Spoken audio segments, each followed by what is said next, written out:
Hello everybody, boys, girls, whatever fucking gender you are. Welcome to the first video of 2019. As you can see, I'm standing up, I have legs. We're trying out new things this year.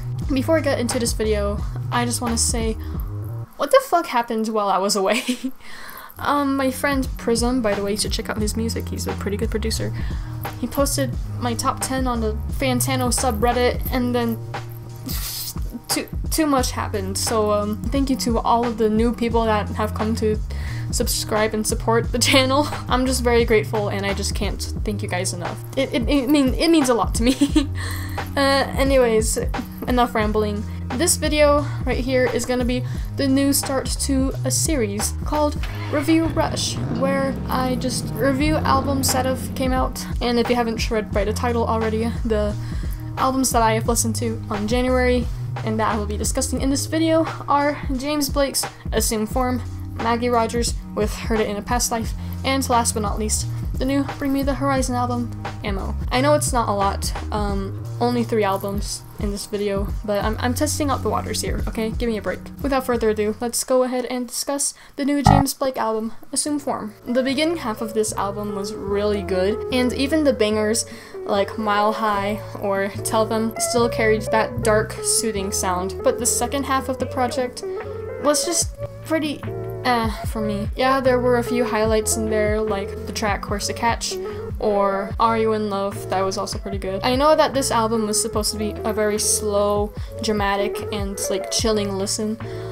but some of the tracks just blurred in the album or were just forgetful overall. However, if I'm just letting go and listening to the album as a whole, and not trying to like pinpoint how each track sounds like, then the listening experience, if I could sum it up in one word, would be majestic. It makes me feel like I'm floating in deep space, and the eeriness of the project just feels like a warm blanket. The eeriness and darkness was comforting in a way. Overall, my thoughts on each track either varied from, wow, this track's amazing, or, yeah, pretty good. Not gonna lie, it's pretty decent. The only song that I didn't like was Don't Miss It. It's the one where he's like talking really fast over this like slow piano instrumental. Personally, to me, I don't really think it blends that well. I know that Blake was trying to be very experimental on this project, but some things just didn't really click with me, and that song was one of them. Yeah, overall, my favorite tracks were Tell Them, Barefoot in the Park, Are You in Love, and Where's the Catch?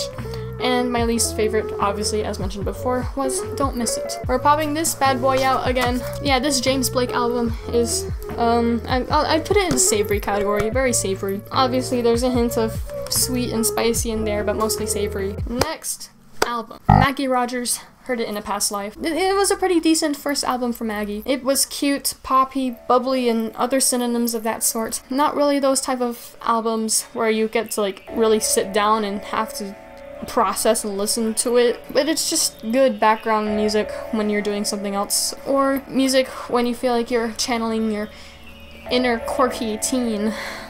Fucking hell. It's meant to be a fun indie pop album about love and staying strong and other similar topics. The project sounds very organic, as if she made all these songs in her bedroom, and I also like the way how this album is structured, being really exciting and full of color in the beginning, and in the middle of the project it slowly trickles down to a more slow and mellow sound. Towards the end of it, it goes back up to that really fun vibe and then back to that mellow sound. It's like a big roller coaster, like the James Blake project. And by the way, in no means am I like trying to say that these albums sound the exact same. Obviously they don't, but my opinions of them are pretty similar. But yeah, like the James Blake project, this was kind of like a pretty alright listen for me. Not a lot of the new material really stood out, and again, some of the songs blurred in the album. What was kind of weird was when she grabbed songs from her EP that came out 2017. I think it was Alaska and On and Off, and then she added them into the album. Like, for me at least, I have never seen anyone do that before, so I was just like I just didn't really understand why she added them there if they were already in her past projects. But what was even more bizarre was that Alaska and On and Off were more of the memorable songs. Maybe it's just because I already heard the songs multiple times because I replayed the shit out of Maggie's EP in 2017. But yeah, other than that, pretty decent album from Maggie. Now my favorite songs on this project were The Knife, Say It, Falling Water, and On and Off. And for least favorite tracks, I don't really think I have any, probably because the rest of the project was forgettable and I don't remember how they went. So yeah, there's that. For the Maggie Rogers album, obviously it's very fucking sweet. And last but not least, we will be discussing the new Bring Me the Horizon album, Ammo. This album blew me away. I was not expecting to enjoy it as much as I did, and after each listen, I just grew to like it more and more. So far, even though I only listened to 3 new projects, this might be in my top 10 or 20 in 2019. Bring Me the Horizon showed us that they are still capable of having that metalcore sound in songs like Mantra, Heavy Metal, and Wonderful Life, but they also show us that they can do more than that. While other artists try to break away from a certain style or sound, let alone transition into like a fine line of being experimental, the outcome is usually not the greatest. Not only do the fans like hate it, they're like, what the fuck is this? I don't know this is weird, I don't like it. Usually it just sounds awkward and strange. An example that popped up in my head was when Princess Okia dropped 1992 Deluxe. She gained a fan base that were mostly rap listeners, and then she came out last year with A Girl Cried Red, which is just weird emo, and it's not. No. Anyways, as mentioned before, Bring Me the Horizon has mixed in elements of pop, techno, and even like trap influences in tracks like Why You Gotta Kick Me When I'm Down. But even though they still have all these genres mixed in, they still have that backbone of metalcore material. And not only was Ammo filled with amazing tracks, but it sounds good as a complete project. What I'm trying to get at is the transitions on this thing are fucking beautiful. This is one of the few projects where the album is so well ordered and each track was just placed perfectly. All the songs were memorable, especially in the interlude tracks like Ouch or Fresh Bruises. They still made them sound interesting and different from their usual stuff. And the opening and closing tracks were fucking amazing. Like, can we talk about the closing track with a beautiful orchestral sound? I felt like I was in some weird cult heaven. It was great.